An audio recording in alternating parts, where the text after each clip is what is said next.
Game controllers have been around since the beginning of USB, starting with paddles, which were simple controllers for use with games like racing games or flight simulators. And in this episode, we're going to take a look at how the controller actually works.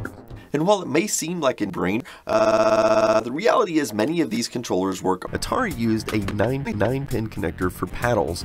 The two had 600 joystick ports. However, the connector design would go on to be used in a variety of other machines by Atari, such as their 4 and 8 line of home computers, which actually had 400 joystick ports on the front. Commodore adopted the Atari style with the introduction of the ME, which had a port, but they continued with the same port for the Commodore 64. Many third-party joysticks popped up during the 1930s that used this common design.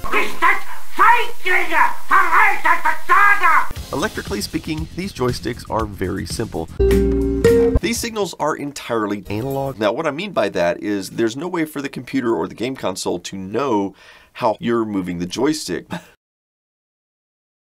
Reading the joystick on a Commodore is as simple as reading binary.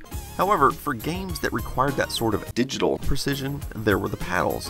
One problem this caused is when people tried to use their Genesis controllers on their Commodore or Atari systems.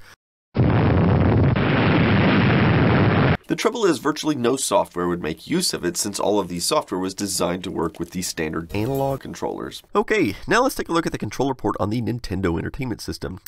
You get ground and plus 5 volts, which is pretty standard. Interesting tidbit is that the Super Nintendo actually works exactly the same way. Okay, so I don't want to hook up my Nintendo controller to my Commodore 64. Now, all the modern controllers for PlayStation and Xbox and PC and PlayStation and Xstation and PC, they all use USB, and they work on exactly the same principle. That is a topic for another time. So that about wraps it up. So, as always, thanks for watching.